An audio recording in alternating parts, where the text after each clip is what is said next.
어느 것을 취하고 어느 것을 버릴 것인가를 고민하면서 살아가는 존재가 우리 인간입니다. 여기서 그리스도인 역시 이러한 선택의 와중에서 삶을 살아갑니다. 어떻게 보면 그리스도인들은 세상 사람들보다도 더 훨씬 정확한 판단의 기준을 가지고 옳고 그름의 것을 가리면서 살아가고 그렇게 해야 맞다고 생각합니다. 오늘요, 전도자는 우리에게 버려야 할 것과 또 취해야 할 것 몇 가지를 가르쳐주고 있습니다. 그런데요, 이것들은 특별히 청년들에게 주어진 것이다 라고 오늘 본문을 통해서 알 수 있습니다. 여기서 청년이라고 하는 것은 혈기가 왕성한 20대에서 혹은 30대를 말하는 것이 아니고요, 우리의 육체적으로 건강하게 활동할 수 있는 모든 이들을 망라해서 가리키고 있는 그런 말씀이라고 할 수 있습니다. 그렇다면 전도자가 왜 청년들에게 이 말을 하고 있을까요? 그 이유는 혈기왕성한 젊은이는 옳고 그름을 올바로 판단하는 능력이 약하고 혹은 또 방탕과 제약의 길로 쉽게 빠져들 수 있는 확률이 많기 때문에 특별히 오늘 전도자는 청년들에게 이런 오늘 말씀을 이렇게 주고 있다고 우리가 생각할 수 있습니다. 그렇다면 청년들이 버려야 할 것과 취할 것이 무엇인지 오늘 본문을 근거로 해서 한번 알아보겠습니다. 먼저 전도자는 청년들이 버려야 할 것, 그것은 근심과 악을 버리라 라고 이렇게 말하고 있습니다. 10절을 보니까 그런즉 근심이 내 마음에서 떠나게 하며 악이 내 몸에서 물러가게 하라. 할렐루야. 오늘 이 10절에서 청년들이 근심과 악을 버려야 될 그 이유를 바로 그 일을 말하고 있는데요. 이 말을 다시 뒤집어서 우리가 생각해 보면 청년들은 부질없는 근심과 염려로 자신의 마음을 상하게 하고 또 혹은 저급한 쾌락으로 그 몸을 병들게 하는 그런 일이 빈번하기 때문에 너는 근심이 내 마음에서 떠나게 하고 또 악이 내 몸에서 물러가게 하라 이렇게 오늘 전도자는 저와 여러분에게 말하고 있습니다. 사실 이 전도자가 지금 말하고 있는 근심과 악을 버리라고 하는 이 말씀은 오늘 저와 여러분에게 매우 설득 있는 그런 말씀이라고 할 수 있습니다. 왜냐하면요, 다변하는 사회 현상과 또 가치체계 속에서 젊은이들은 일조의 정신적 안엄 현상을 겪고 있기 때문에 그런 이유에서 오늘 청년들에게 이렇게 근심과 염려를 버리라 이렇게 말하고 있는 것 같습니다. 혹은요, 쾌락의 늪에 자신의 육체를 팽개치는 그런 일이 있기 때문에 청년들에게 근심을 버리고 악에서 떠나는 그런 삶을 살라 이렇게 교훈하고 있는 것입니다. 그렇다고요, 우리가 모든 근심과 쾌락이 나쁘다고는 할 수 없습니다. 특히 성경에서 보면요, 성경에서 기록하기를 성령 안에서 근심은 구원에 이르게 한다 이렇게 말씀하고 있습니다. 할렐루야. 성령 안에서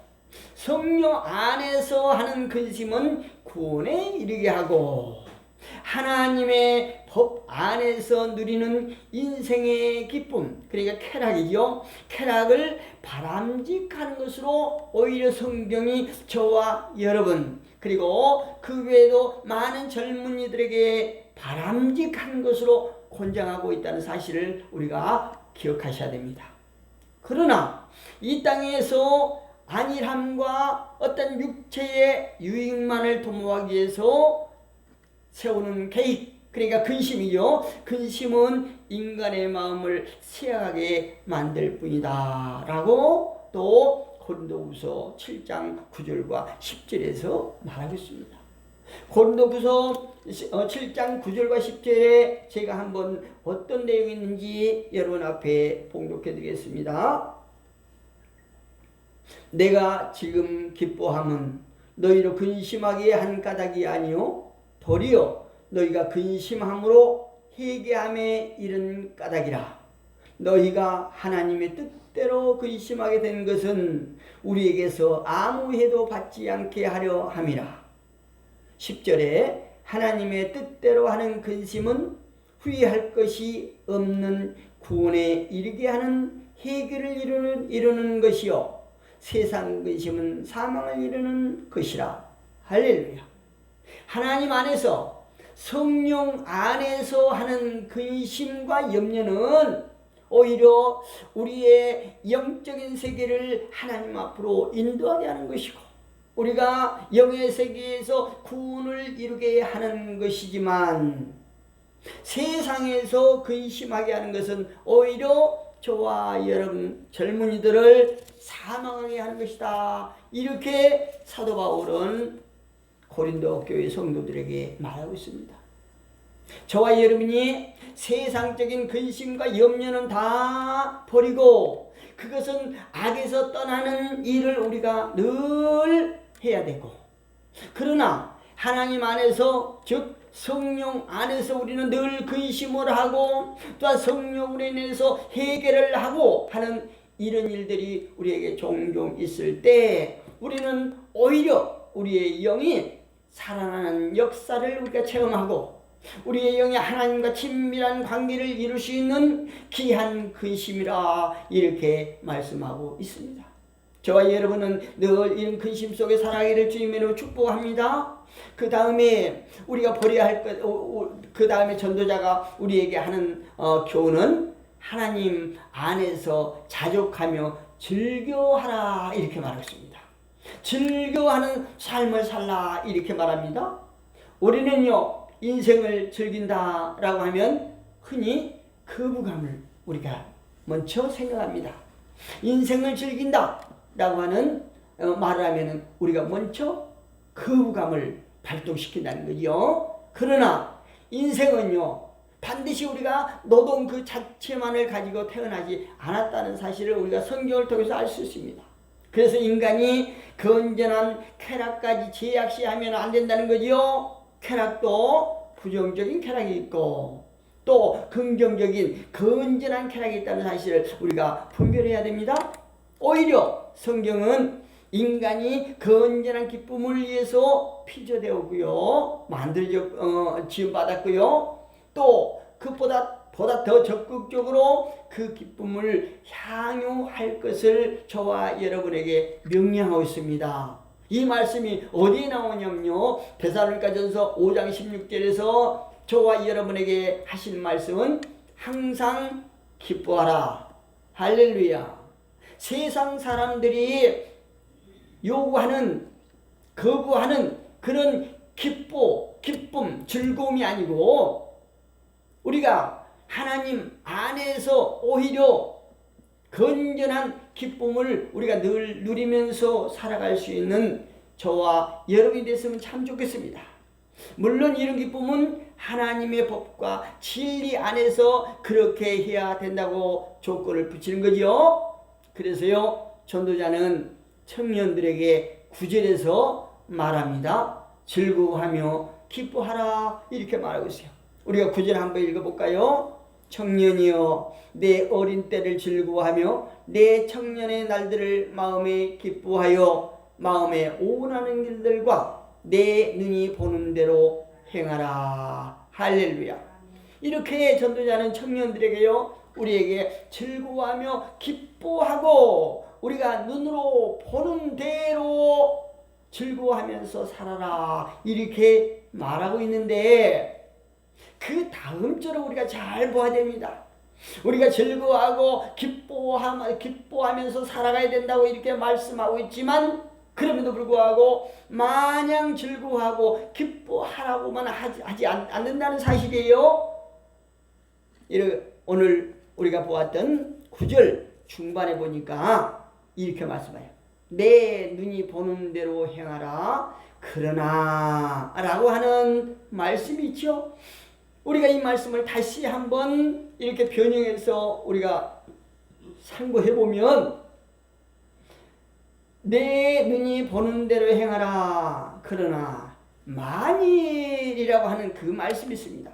이 말씀은 우리가 인생을 살아가면서 즐거워하고 기뻐하고 이렇게 살지만, 그럼에도 불구하고 그 즐거움과 기쁨으로 마냥 속도를 내서 앞으로 가는 것이 아니라, 이 후반절에서 전도자는 그 즐거워하고 기뻐하는 삶에 잠깐 탁 브레이크를 잡아준 걸 볼 수 있습니다. 내 청년의 날들을 마음에 기뻐하여 마음에 원하는 길들과 내 눈이 보는 대로 행하라. 그러나 하나님이 이 모든 일로 말미암아 너를 심판할 줄 알라. 이렇게 말하고 있죠.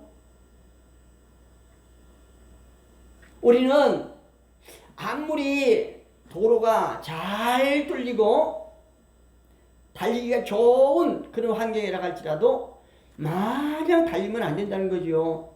마냥 속도를 내면서 즐기면 안 된다는 거죠. 잠깐 우리가 어느 대목에서는 브레이크를 딱 제동 장치를 밟을 그런 필요가 있다는 얘기입니다. 무엇인가 내가 즐기고 기뻐하는 것이 정말 하나님의 말씀 안에서, 하나님의 법 안에서 진리 가운데 내가 즐거워하고 기뻐하고 있는가라고 하는 그런 생각을 한번 해보아야 된다. 이렇게 전도자는 저와 여러분에게 말하고 있습니다. 토마스 무어는요 이렇게 말합니다. 생각 없는 젊은이는 비참한 노년기를 만들 뿐이다. 이렇게 말해요.